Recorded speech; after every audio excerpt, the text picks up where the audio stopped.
ওমর ফারুক বললেন, মা মা তুমি একটু ধৈর্য ধরো, তুমি আসল জায়গায় বিচার দিও না মা, তুমি আসল জায়গায় বিচার দিও না, তুমি একটু ধৈর্য ধরো। আসল জায়গায় বিচার দিও না মানে ওমরের নামে তুমি আল্লাহর কাছে বিচার দিও না, তুমি আল্লাহর কাছে বিচার দিও না। কারণ দুনিয়ার সমস্ত কোর্ট কাছারির বিচার আর আল্লাহর বিচার কিন্তু আলাদা। দুনিয়ার জজ কোর্ট, হাইকোর্ট, সুপ্রিম কোর্টে এই বাংলার মাজলুম যখন বিচার পায়নি তখন আল্লাহর কাছে বিচার দিয়েছে জালেমের বিরুদ্ধে।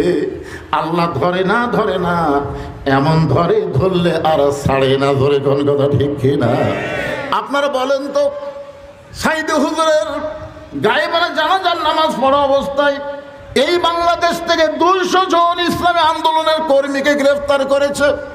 একজন আল্লাহর ওলি দুনিয়া থেকে বিদায় নিল, তার দোয়া পর্যন্ত করতে দেয় না।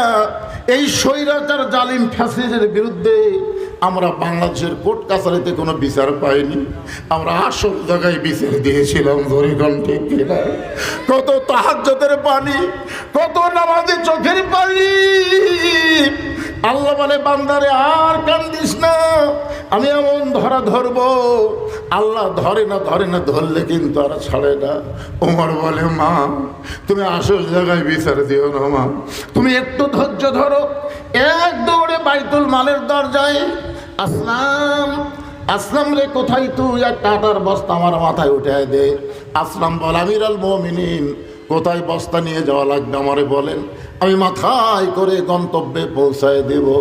ওমর বলে, আসলাম রে একজনের পাপের বোঝা আর একজন মাথায় নিবে না, একজনের পাপের বোঝা আর একজন মাথায় নিবে না, দে আমার মাথায় বস্তা উঠায় দে। আসলাম ওমর ফারুকের মাথায় যখন বস্তা তুলে দেয়, ওমর ফারুক খাবার বস্তা নিয়ে যখন মাথায় দৌড় মারতেছে, আসলাম বলে, আমিরুল মুমিনিন এত জোরে দৌড়ালে আপনি পড়ে যাবেন, আপনার কষ্ট হবে। ওমর বলে, আসলাম নির্দিষ্ট সময়ে যদি গন্তব্যে পৌঁছতে না পারি রে, এই উমরকে আল্লাহ জাহান্নামের আগুন দিয়ে পুড়ে ফেলবে। এক দৌড়িকে বললেন, মা তোমার 2টা বাচ্চা কি জীবিত আছে? মা বলে, কে গো পথিক, কেন জীবিত থাকবে না? একটু অসুস্থ অবস্থায় শুয়ে আছে। ওমর ফারুক বলে, মা এই আটার বস্তা থেকে রুটি তৈরি করো, হালুয়া তৈরি করো, তাড়াতাড়ি রুটি হালুয়া তৈরি করে মেয়েরা যখন ওমর ফারুকের হাতে দেয়, ওমর ফারুক 2টা বাচ্চাকে 2 উরাতের উপরে বসায়া 2 জনের গালে ছোঁয়া দেয়, রুটি ছিঁড়া হালুয়া নিয়ে যখন মুখে দেয়, 2টা বাচ্চা খায়। ওমর ফারুকের চেহারার দিকে তাকায় থাকে, চোখ দিয়ে গল গল করে পানি পড়তেছে। বাচ্চা 2টা বলে, কে গো তুমি? আমাদের বাবা নাই, তুমি আমাদের বাবার দরদ নিয়ে এই গভীর রাত্রে আমাদের মুখে রুটি হালুয়া তুলে দিয়ে কেন কাঁদতেছ? তুমি কেন কান্দো? তোমার কি হয়েছে? ওমর ফারুক 2টা হাত তুলে বলে, আল্লাহ এই অধমকে তুমি জাহান্নামের আগুন থেকে বাঁচায় দাও। পর্দার ভিতর থেকে মেয়েটা বলে, পথিক ভালো মানুষের গল্প শুনেছি, কিন্তু মানুষ এমন ভালো হয় কোনদিন আমি জানতে পারি নাই। যদি তোমাকে আল্লাহ মদিনার খলিফা বানাইতো, উমরকে না বানায় তোমারে যদি মদিনার খলিফা বানাইতো, আমি একজন মেয়ে বলতেছি মদিনা আল্লাহর জান্নাত হয়ে যেত। মসজিদ আল্লাহর ঘর, এটা আমরা সবাই বিশ্বাস করি, ঠিক কিনা বলেন? কিন্তু বাংলাদেশ কার? মসজিদের ইমাম যদি 4 রাকাত আসরের নামাজের 2 রাকাতে বসে, আবার 3 রাকাতে বসে, আসলে বৈঠক 2টা, ধরে এখন কয়টা? একটা হলো 2 রাকাত, একটা হলো 4 রাকাত। কিন্তু ইমাম সাহেব 2 রাকাতে একটা বৈঠক দিছে, 3 রাকাতে আবার বসে গেছে। তো সামনে কাতার মুসল্লি খুব একটা খেয়াল করতেছে না, কিন্তু 4 নম্বর কাতারে এক অটো ভ্যান চালক ওই চিন্তা করে, কে রে এতদিন আসর নামাজ পড়ছি, 2 রাকাতে এক বৈঠক, 4 রাকাতে আরেক বৈঠক, আজকে হুজুর যে 3 রাকাতে বসলো না। নামাজত খাড়া হলে কোনো হুজুরের আইন মানা যাবে না, আল্লাহর আইন মানা লাগবে। আল্লাহর আইন হলো কয় বৈঠক? 2 রাকাত 4 রাকাত। এই কথা চিন্তা করে অটো ভ্যান আল্লাহু আকবার, আল্লাহু আকবার যেই কইছে, নেতা মনে মনে বলতেছে, তুই যতই লোক না দে, আমি 41 সালের আগে উঠব না। এই মনে করে ইমাম যদি স্বৈরাচারী হয়ে বসেই থাকে, আপনারা বলেন তো, মসজিদের মুসল্লি এই লোকমা শোনার পরে ইমাম যদি না দাঁড়ায়, তাহলে সমস্ত মুসল্লি ইমামের পক্ষে থাকবে না ভ্যানালার পক্ষে যাবে? কেন ভ্যানালার পক্ষে যাবে? যে ইমাম, আমরা ততক্ষণ পর্যন্ত তোমাকে নেতা মানব তুমি যতক্ষণ রাসূলের তরিকার উপরে থাকবে, নবীর তরিকার উপরে থাকবে না, তোমার মতন ইমামকে আমরা ইক্তেদা করব না। লোকমা দিয়ে খাড়া হবার বলবো, যদি লোকমা গ্রহণ না করো তোমাকে ইমাম থেকে বাদ দিয়ে নতুন আর একটা ইমাম নিয়োগ দিব। ধরে কোন কথা ঠিক কিনা? তাহলে মসজিদের মধ্যে ইমাম যদি ভুল করে লোকমা দেয়, লোকমা গ্রহণ না করলে ইমাম পরিবর্তন হয়। আপনারা বলেন শুধু মসজিদ ভালো রাখলে হবে না, গোটা সমাজকে ভালো রাখতে গেলে মসজিদের মতন ইমাম সমাজেও দরকার। ধরে কোন কথা ঠিক কিনা? যার প্রমাণ হলো হযরত ওমর জুমার দিনে যখন খুতবা দিচ্ছেন, হযরত ওমর জুমার দিনে যখন খুতবা দিচ্ছেন, এমন সময় মাঝখান থেকে এক মুসল্লি দাঁড়িয়ে বলতেছে, ইয়া আমিরুল মুমিনিন, আপনার খুতবা আমরা শুনবো না। আচ্ছা, লোকজন যে হারে আসতেছে ওরা আবার ওটা খাটো করে দিল কেন? ও আচ্ছা আচ্ছা, ঠিক আছে। আচ্ছা, যে হারে আসতেছে আসা দিকে কিন্তু ভয় করতেছি, মনে করছিলাম লোক হবে না, এখন দেখতেছি মনে হয় বসার আর জায়গা হয় না। ভাইজান, একটু ফাঁকা ফাঁকা যাদের সামনে আছে একটু ফাঁকা ফাঁকা বন্ধ করে সামনের দিকে আসেন, আসেন আসেন। যার সামনে ফাঁকা আছে আপনার আর ভাইকে বসতে দেওয়ার জন্য একটু জমে জমে বসেন। সবাই একটু সামনে দিকে চেপে আসেন আর জিকির করেন, লা ইলাহা ইল্লাল্লাহ, লা ইলাহা ইল্লাল্লাহ, জোরে লা ইলাহা। এটা চাপার জিকির, এই জিকির হলো চাপা লাগবে, বুঝলেন? খালি জিকির করলে হবে না তো। আমি বলছি জিকিরটা দিলাম ওয়াজ বন্ধ করে, কি জন্য? চাপার জন্য। সামনে চাপেন আর জিকির করেন, লা ইলাহা ইল্লাল্লাহ, লা ইলাহা ইল্লাল্লাহ, লা ইলাহা ইল্লাল্লাহ, লা ইলাহা ইল্লাল্লাহ, লা ইলাহা, লা ইলাহা ইল্লাল্লাহ, মুহাম্মাদুর রাসূলুল্লাহ। সকলে বলি সাল্লাল্লাহু আলাইহি ওয়াসাল্লাম। হযরত ওমর তখন বাংলাদেশের মতন ৯৬টা দেশের খলিফা। আমাদের বাংলাদেশের মতন কয়টা দেশ? ৯৬টা দেশের খলিফা। তাই খুতবা দিচ্ছে, খুতবা। কারণ কোরআন দিয়ে যখন রাষ্ট্র চলবে, প্রত্যেকটা নেতাকে তখন মসজিদের ইমামতি করার যোগ্যতা থাকা লাগবে। বর্তমানে বাংলাদেশে যতগুলো নেতা আপনাদের সামনে ভোট সভার আসবে, আপনার বলেন তো ইমামতি করার যোগ্যতা সব দলের নেতার আছে? যেই দলের নেতা ইমামতি করবার পারবে না, তাক ভোট দিলেই আপনি আমানতের খিয়ানত হবে। কারণ আল্লাহর কোরআনে বলতেছেন, ইন্নাল্লাহা ইয়ামুরুকুম আন তুআদ্দুল আমানাতি ইলা আহলিহা ওয়া ইযা হাকামতুম বাইনান নাস আন তাহকুমু বিল আদল। জোরে কোন সুবহানাল্লাহ। ইয়া আমিরুল মুমিনিন, আপনার খুতবা আমরা শুনবো না। ওমর ফারুক বললেন, আমার খুতবার উচ্চারণ কি হচ্ছে না? তেলাওয়াতের মধ্যে কি ভুল হচ্ছে? বলে, আমিরুল মুমিনিন, আপনার খুতবা না শোনার কারণ হলো আমাদেরকে খাটো পাঞ্জাবি দিয়া আপনি লম্বা জুব্বা পরে খুতবা দিচ্ছেন। আমাদেরকে খাটো পাঞ্জাবি দিয়ে আপনি লম্বা জুব্বা কোথায় পাইলেন? আগে জুব্বার ওয়াজ করেন, তারপরে আপনি খুতবা দেন। ওমরের চোখ দিয়ে দর দর করে পানি পড়তেছে। এই পানি পড়ার কারণ হলো আল্লাহর শুকরিয়া। আল্লাহ আজকে লোকমা দেওয়ার কারণে উমরকে খুতবা বন্ধ করে লম্বা জুব্বার কাহিনী বলা লাগবে, কারণ আইন উমরের চলে না, আইন চলে কার? আরো ধরে বলেন। ওমর ফারুকের মুখটা মুচকি মুচকি হাসতেছে। মুচকি মুচকি হাসার কারণ হলো, আল্লাহ যখন কোরআন দিয়ে দুনিয়া চলবে, তখন নেতা ভুল করলে মুসল্লি লোকমা দেবে, আর যতদিন লোকমা থাকবে ততদিন খারাপ নেতা আসার কোনো সম্ভাবনা নাই। আজকে মসজিদে লোকমা থাকার কারণে খারাপ ইমাম সামনে যায় না। জোরে কোনো কথা ঠিক কিনা? বিশেষ করে জোহর আসর তাও সহজ, কোনো কেরায় জোরে পড়া লাগে না। কিন্তু ফজর মাগরিব আর এসা ভাই, কি কোরআন তেলাওয়াত শুরু করলি বুঝবি কি মাল, ঠিক কিনা বলেন? এই জন্যে জোহর আসর হয়তো যাওয়ার সাহস পায়, খালি রাকাত ঠিক থাকলে অসুবিধা নেই।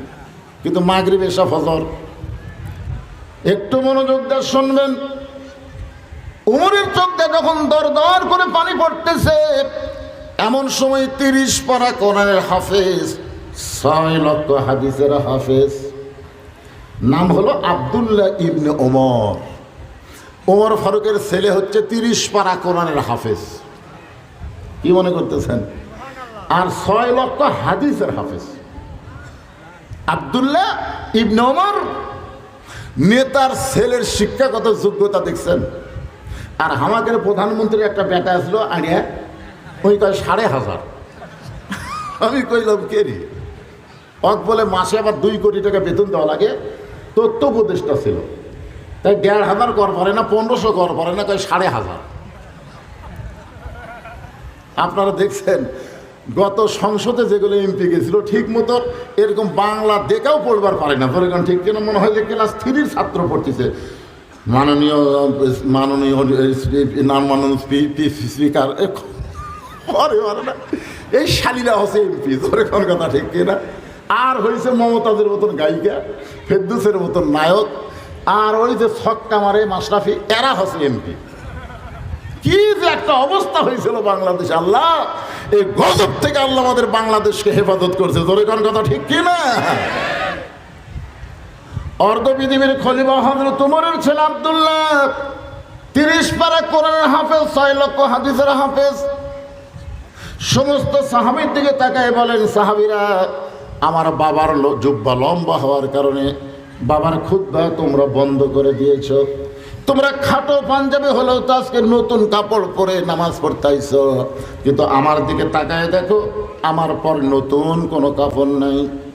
ওসমান গনি বলে, আব্দুল্লাহ, আজকে জুমার দিনে সবাই নতুন কাপড় পরে নামাজ পড়তে আইছে, আর তুমি পুরাতন কাপড় কেন পরলা? আব্দুল্লাহ বলতেছে, আমি যদি আজকে নতুন কাপড় পরি তাহলে আমার বাবার জুব্বা লম্বা হতো না। সুবহানাল্লাহ কবেন না? আজকে যদি আমি নতুন কাপড় পরতাম তাহলে আমার বাবার জুব্বা লম্বা হইতো না। রে নবীর সাহাবীরা, যেদিন থেকে আমার বাবা মদিনার খেলাফতের দায়িত্ব পাইছে, সেদিন থেকে আমার বাবা শুধু কষ্ট করে তোমাদেরকে শান্তি দেওয়ার জন্যে। খেলাফতের দায়িত্ব পাওয়ার পরে শান্তি, জনগণের শান্তি, নেতার শান্তি নাই। তোমরা যখন আরামে ঘুম পাড়ো, তখন আমার বাবা চোরের মতন চুপি চুপি মানুষের দুঃখ কষ্ট দেখে। কোনো সামসা নাই, কোনো বডিগার্ড নাই, কেউ নাই। হযরত ওমর অর্ধ পৃথিবীর খলিফা হইয়া একা একা মানুষের দুঃখ কষ্ট নিজের চোখে দেখে। গভীর রাত্রে দেখতেছে মরুভূমির মধ্যে তাঁবু টাঙ্গায়া, ওই তাঁবুর মধ্যে 2টা বাচ্চা মা মা বলে কাঁদতেছে। আর মা বলতেছে, একটু ধৈর্য ধরো বাবা, গোস্ত সিদ্ধ হলেই তোমাদের খাবার দিব, গোস্ত সিদ্ধ হলেই তোমাদের খাবার দেব। ওমর ফারুক চমকে গেলেন। দুম্বার গোস্ত হলে বড় জোর 8 ঘন্টা লাগবে, উটের গোস্ত হলে বড় জোর 1 ঘন্টা লাগবে। এত গভীর রাত হয়ে গেল, এখন পর্যন্ত গোস্ত সিদ্ধ হয় না। এই মায়ের অন্তরে কি, কলিজাত কি কোনো দয়া নাই? বাচ্চাগুলো কান্দে, অথচ তাদের খাবার দেয় না। ওমর ফারুক আস্তে আস্তে তাঁবুর কাছে গেলেন, লোকমা দিয়ে বললেন, মা, তোমার কলিজার মধ্যে কি কোনো দয়া হয় না? তোমার বাচ্চাগুলো ক্ষুধার জ্বালায় কান্দে, অথচ এখন পর্যন্ত তোমার গোস্ত সিদ্ধ হয় না। মেয়েটা বলে, পথিক, এই মুহূর্তে আমি মা এমন একটা বিপদে পড়েছি, আমার আল্লাহ পর্যন্ত আমার খবর নেই না। মানে বিরক্ত হয়ে গেছে। কার উপর? আল্লাহর উপর বিরক্ত। আসলে আল্লাহর দল যারা করে মাঝে মধ্যে একটু বিরক্ত হয়। 50 বছর কোরআনের হক তাফসীর করে বিনা অপরাধে যাকে 13 বছর জেলখানায় বন্দি করে রাখলো, আবার জেলখানা থেকে হাসপাতালে নিয়ে গেলে তাকে হত্যা করা হলো। অবশ্যই আল্লামা সাইদি হুজুরের স্ত্রী এবং তার সন্তানগুলো মাঝে মধ্যে আল্লাহর উপর একটু বিরক্ত ভাব নিয়ে আসে। আল্লাহ, তুমি করো কি? তোমার পদে যারা থাকে তারা বাইরে থাকতে পারে না, আর 4 টাকা বাংলার জমিনে আরামে ঘুম পাড়ে। ধরে কোন কথা ঠিক কিনা? আমার বউ একদিন আমারে বলছে, আপনার বিরক্ত লাগে না? এলাকার সবচাইতে লুচ্চা আপনার বাড়ি পুলিশক দেখা দিয়ে। আমার এলাকার সবচাইতে খারাপ মানুষ পুলিশকে বলে, এটা হুজুরের বাড়ি। এখন ওই লুচ্চার কথা মতো পুলিশ আমার বাড়ির জামাক ধরে। চিন্তা করেন তো, সিরাজগঞ্জের রোডে আমি আসতেছি, মনের মধ্যে একটু মিষ্টি মিষ্টি নিচ্ছি, টাঙ্গাইলের সমসম নিচ্ছি, রোডে আসতে আমার বউ আমার মোবাইল করলো যে আপনি এখন কোথায় আছেন। তা আমি করলাম তো সিরাজগঞ্জের রোডে তাই বাড়িতে আসেন না, মাগরিবের পর থেকে পুলিশ ঘুরতেছে। দেখেন 2-2.5 কেজি মিষ্টি নিচ্ছে আমার বাচ্চা করে খাওয়াবো, এখন বলতেছে পুলিশ ঘুরতেছে। আমি তখন চিন্তা করলাম এই মিষ্টি নিয়ে তাহলে শ্বশুর বাড়ির যাই। আমার শ্বশুর বাড়ি শিবগঞ্জ। আমি শ্বশুরকে কল করলাম, আব্বা কেমন আছেন? এত রাত্রে কেন বাবা? আমি একটু আজকে রাত্রে আপনার বাড়িতে যাবার চাই। না না না না, বর্তমানে তোমার পজিশন ভালো না, তুমি আমার বাড়িতে আসবে, পুলিশ আসবে, দরকার নেই। আপনারা বলেন আমি কি চোর, আমি কি ডাকাত? তাহলে আমার কি বিরক্ত নেই? আমার কি একটু বিরক্ত নেই যে আল্লাহ এই জুলুম, এই জালেমের নির্যাতন আর কতদিন বাংলার মুসলমান সহ্য করবে? ধরে কোন কথা ঠিক কি না? গভীর রাত হয়ে গেল, আল্লাহ পর্যন্ত আমার খবর নেই না। আর তুমি কে গো পথিক? এই গভীর রাত্রে আমার তাঁবুর পাশে এমন করে বলতেছ, তুমি জানো না আমার বাড়ি হলো ইয়ামিন দেশে। আমি শুনতে পাইলাম মদিনার খলিফা হযরত ওমর অত্যন্ত ভালো মানুষ। আমার 2টা এতিম বাচ্চাকে নিয়ে খলিফা ওমরের দরবারে বিকালবেলায় যাবার চাইছিলাম, কিন্তু এত মানুষের ভিড় আমি ওমরের দরবারে যাবার পারলাম না। আমার 2টা বাচ্চাকে নিয়ে আগামীকাল সকালবেলায় ওমরের দরবারে যাব। এই বিশ্বাস কলিজার মধ্যে নিয়ে মরুভূমির মধ্যে তাঁবু টাঙ্গাইয়া 2টা বাচ্চাকে বুকের মধ্যে নিয়ে আমি ঘুমাবার চাই, কিন্তু আমার 2টা এতিম বাচ্চার পেটে এত খিদা, যে খিদার কারণে বারবার শুধু খাবার চাই। আমি এখন মা কি করব? 2টা ক্ষুধার্ত বাচ্চাকে সান্ত্বনা দেওয়ার জন্যে পাতিলের মধ্যে পানি আর পাথর দিয়ে নিজে আগুন জ্বালায় বলেছি, বাবা এই গোস্ত সিদ্ধ হলেই তোমাদের খাবার দেব। আমার মনে হচ্ছিল আমার 2টা বাচ্চা এই সান্ত্বনার বাণী শুনতে শুনতে এক সময় ঘুমায় যাবে, আর কোনো মতে রাতটা পাড়ি যাবে, সকালবেলা ওমরের দরবারে যাব। কিন্তু আমার 2টা বাচ্চার পেটে এত খিদা, ওদের চোখে ঘুম ধরতেছে না। আমার মনে হয় আজকে রাত আর কখনোই সকাল হবে না। ওমর ফারুক বললেন, মা তুমি একটু ধৈর্য ধরো, তুমি আসল জায়গায় বিচার দিও না মা, তুমি আসল জায়গায় বিচার দিও না, তুমি একটু ধৈর্য ধরো। আসল জায়গায় বিচার দিও না মানে ওমরের নামে তুমি আল্লাহর কাছে বিচার দিও না, তুমি আল্লাহর কাছে বিচার দিও না। কারণ দুনিয়ার সমস্ত কোর্ট কাছারির বিচার আর আল্লাহর বিচার কিন্তু আলাদা। দুনিয়ার জজ কোর্ট, হাইকোর্ট, সুপ্রিম কোর্টে এই বাংলার মাজলুম যখন বিচার পায়নি তখন আল্লাহর কাছে বিচার দিয়েছে জালেমের বিরুদ্ধে। আল্লাহ ধরে না ধরে না, এমন ধরে ধরলে আর ছাড়ে না। ধরে কোন কথা ঠিক কিনা? আপনারা বলেন তো, সাইদে হুজুরের গায়েবানা জানাজার নামাজ পড়া অবস্থায় এই বাংলাদেশ থেকে 200 জন ইসলামী আন্দোলনের কর্মীকে গ্রেফতার করেছে। একজন আল্লাহর ওলি দুনিয়া থেকে বিদায় নিল, তার দোয়া পর্যন্ত করতে দেয় না। এই স্বৈরাচার জালিম ফ্যাসিস্টের বিরুদ্ধে আমরা বাংলাদেশের কোর্ট কাছারিতে কোনো বিচার পাইনি, আমরা আসল জায়গায় বিচার দিয়েছিলাম। ধরে ঘন্টে কিনা? কত তাহাজ্জুদের পানি, কত নামাজে চোখের পানি। আল্লাহ বলে, বান্দারে আর কান্দিস না, আমি এমন ধরা ধরবো।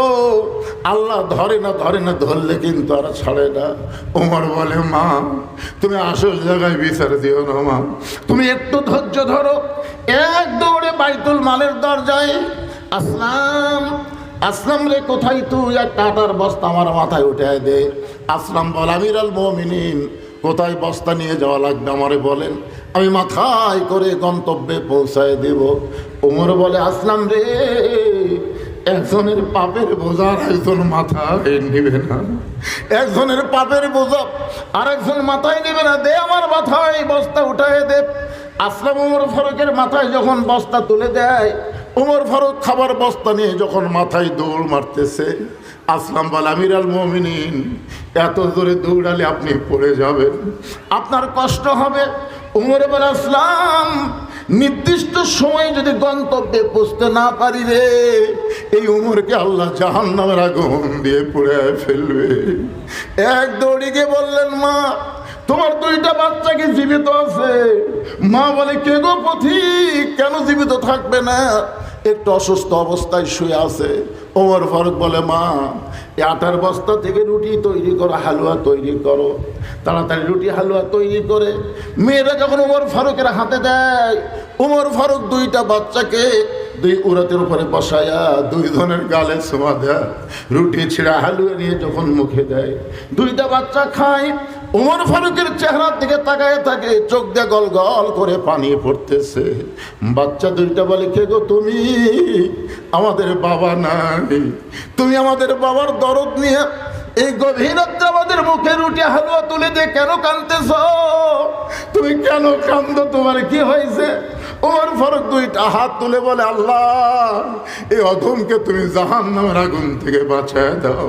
পর্দার ভিতর থেকে মেয়েটা বলে, পথিক ভালো মানুষের গল্প শুনেছি, কিন্তু মানুষ এমন ভালো হয় কোনদিন আমি জানতে পারি নাই। যদি তোমাকে আল্লাহ মদিনার খলিফা বানাইতো, উমরকে না বানায় তোমার যদি মদিনার খলিফা বানাইতো, আমি একজন মেয়ে বলতেছি মদিনা আল্লাহর জান্নাত হয়ে যেত। আব্দুল্লাহ বলে, সাহাবীরা রে, তোমরা সবাই যখন ঘুমাও তখন আমার বাবা ঘুমায় না।